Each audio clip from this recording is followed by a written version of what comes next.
Всем привет, меня зовут Анастасия, это канал «У Турции» и «Жизнь в горной деревне». И сейчас я немножечко вам расскажу, а чуть дальше у нас будет практика. Оставайтесь с нами и досмотрите это видео до конца.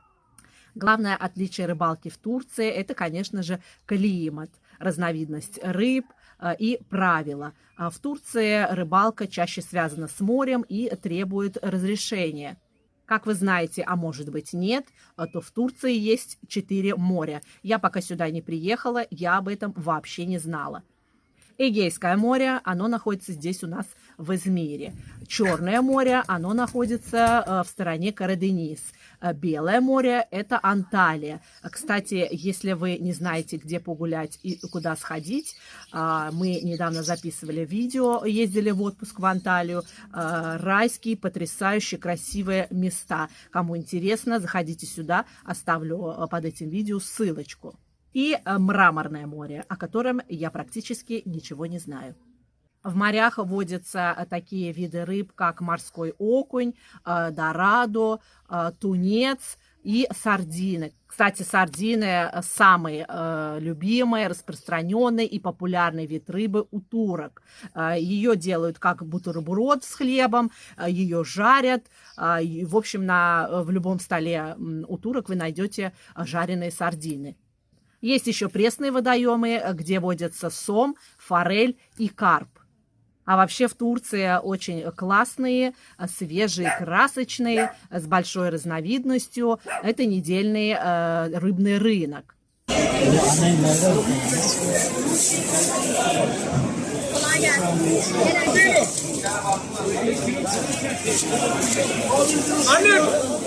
Bu senin. Bu senin. Ablacığım. Bak sen hala ne yapıyorsun? Bak çocuk vardı çocuk bana gel. Sardalya çok bak. Kılçıksız.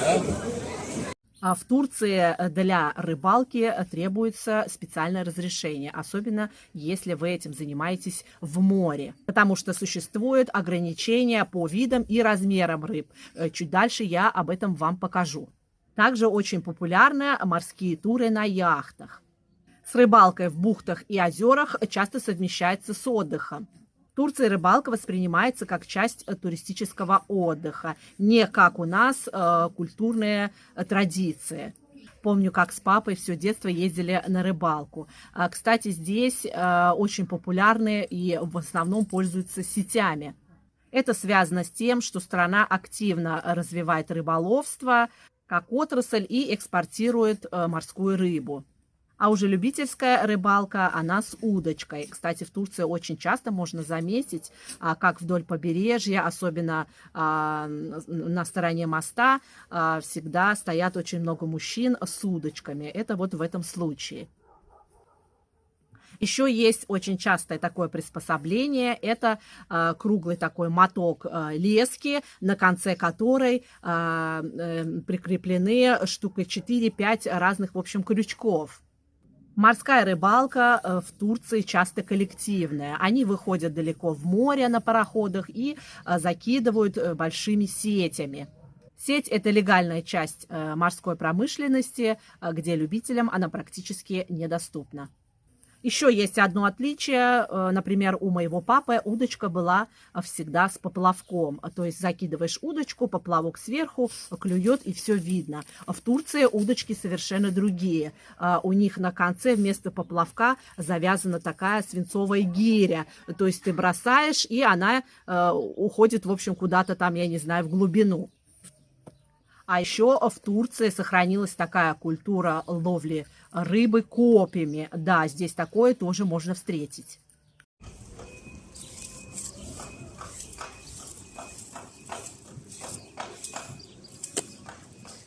Göbek açık değilmiş ya. Hiç aklınıza gelmedi.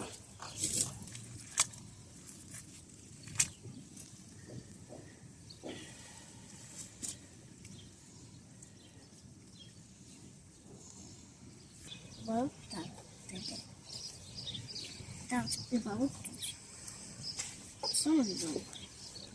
Ya tutmuyorum ki. Tutsana.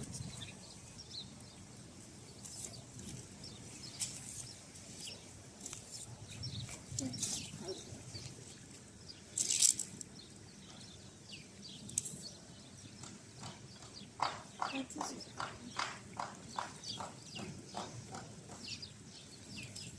Когда он закинет, потом пойдешь.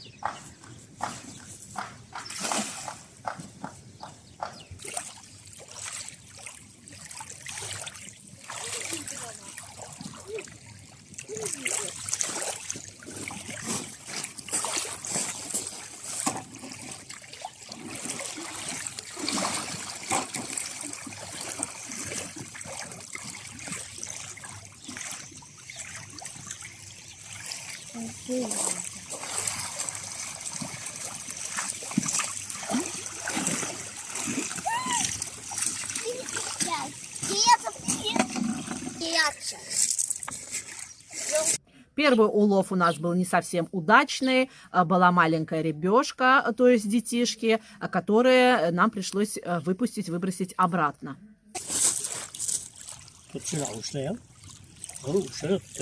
Хорошо, держи ручкой, а то выплывет. Sakla gitti.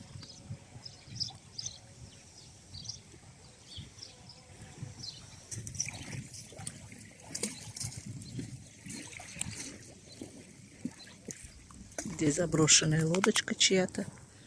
Ну, скорее не заброшенная.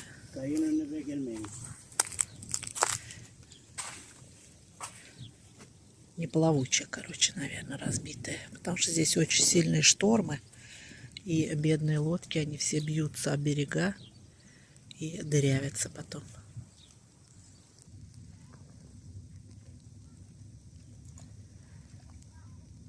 Рыбка прям плескается там, прыгает вовсю.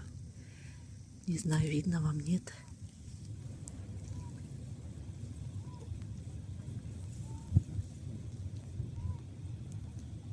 Это у него специальная спецформа. Вот такая резиновая штучка, которая в воду не промокает. И она слитая прям с сапогами. Типа такой у него костюмчик. Все, пошел охотиться. Охотник.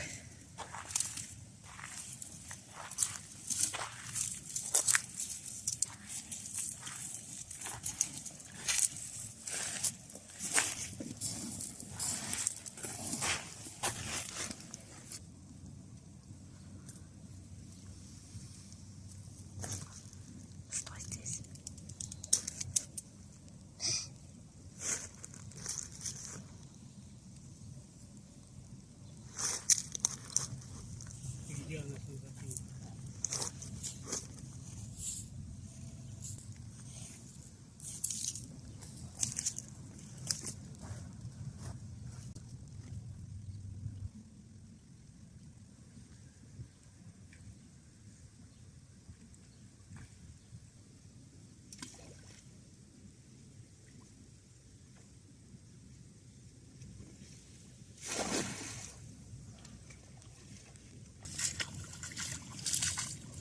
В этот раз была неудачная попытка.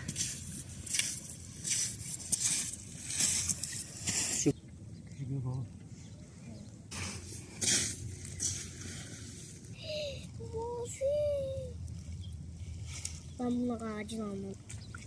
Hadi şunu da alalım.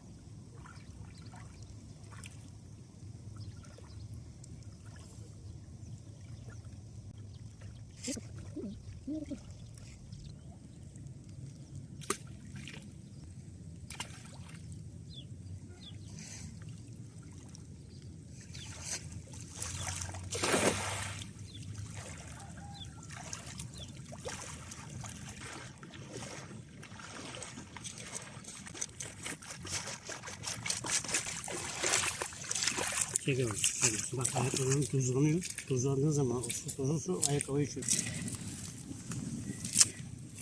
3 tane mi? 3.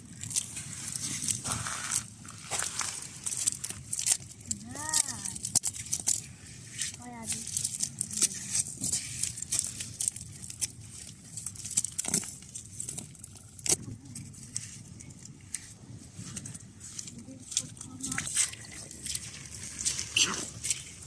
Miyav diyorum sana, miyav miyav. Miyav. Miyav kedicik. Ne? Nereye küçük yok mu? Burada Ana göster balık. Ne güzel oldu. Наш дедушка в деревне сам себе плетет сети по старинной технологии, которую ему передал его дед, прадед и отец. Если кому интересно, как он это делает, здесь тоже оставлю ссылочку в описании, обязательно посмотрите. И если вам было полезно это видео, обязательно поставьте лайк и поделитесь с ним с друзьями. Так вы поможете каналу развиваться. И, конечно же, оставьте свой комментарий, потому что ваше мнение для меня очень важно.